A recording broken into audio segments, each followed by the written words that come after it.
తెలుసో తెలియకపోతే తెలుసుకో. నీకు తెలిసే అవకాశం ఉన్నా లేకపోయినా. నాకు తెలుసు. ఎందుకంటే నేను పెద్దాయన ఎమ్మట రామారావు ఎమ్మట తిరిగి ఇయన్నీ విన్నవాడిని నేను. కాంతారావు గారికి అప్పుడు వెళ్ళి శంకర్ రెడ్డి అని ప్రొడ్యూసర్ అండి ఆ సినిమాకి 'లవకుశ' రామారావు దగ్గరికెళ్ళి, "అయ్యా! మరి ఆయన కాంతారావు ఇలాగా హెల్త్ వల్ల ఇలా" "అవునా? హ్మ్. సరే ఒక పని చేయండి. వారికి ఆరోగ్యం బాగుపడటానికి ఎంతకాలం పట్టొచ్చు?" అంటే, "అంటే 2, 3 వారాలు." "ఏం పర్లా. నెల రోజులైనా పర్వాలేదు. ఆ కాంతారావు గారనే సోదరుడు బాగా పర్ఫెక్ట్ అయిన తర్వాతే మనం షూటింగ్ స్టార్ట్ చేద్దామని ఆగిపోయారు ఎన్టీ రామారావు గారు. నెల రోజుల్లో ఆయన రెడీ అయిన తర్వాత కాంతారావు గారిని లక్ష్మణుడిగా పెట్టి 'Lavakusa' classic of Telugu cinema.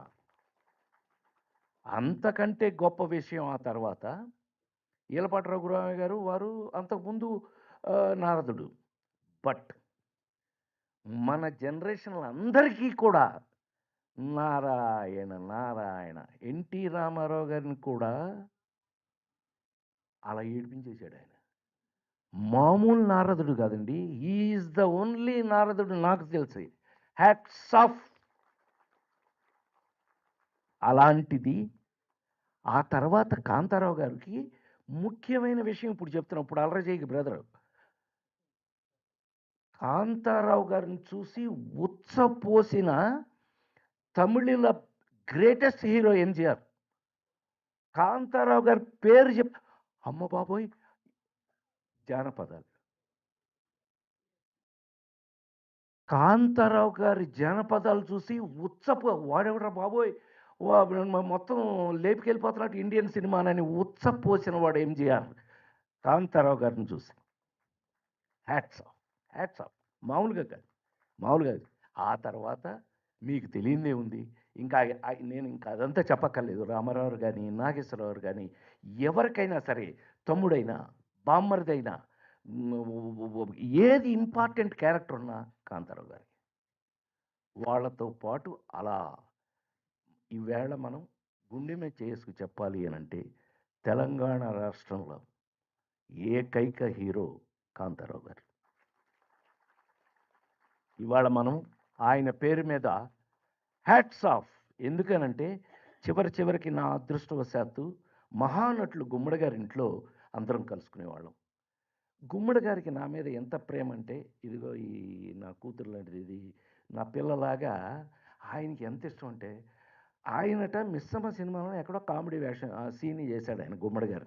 ఒక్క సీను గుమ్మడి గారు. అది ఎంత కష్టమో నాకు అర్థమైందయ్యా. అసలు కామెడీ ఎట్టా చేస్తారయ్యా మీరు? ప్రసాద్ ఏదో ఒకసారి చేసి చూపించు అనేవాడు ప్రతిదానికి.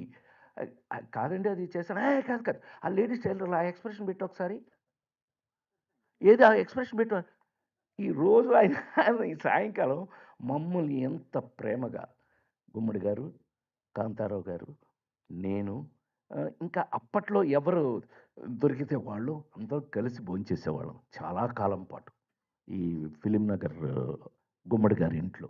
ఆ విధంగా కాంతారావు గారితో కలిసి తిరిగే రోజులు చాలా నాకు అదృష్టం కలిగింది. He is one of the most sensitive actor. ఇందాక మా సోదరులందరూ నా గురించి చెప్తూ ఆహ్, 'లేడీస్ టైలర్' సినిమాకి, 'ఆ నలుగురు' సినిమాకి ఏమన్నా సంబంధం ఉంటదండి? నాకు తెలిసైతే ఉండదు. ఎందుకనంటే హాలీవుడ్ యాక్టర్‌ని ఎవడన్నా తీసుకొచ్చి హాలీవుడ్ లేకపోతే డైరెక్టర్‌లని ఎవడన్నా తీసుకొచ్చి పొద్దున్నే 'లేడీస్ టైలర్' సినిమా చూపించి, మధ్యాహ్నం వాడికి భోజనం పెట్టి, సాయంకాలం 'ఆ నలుగురు' సినిమా చూపించండి.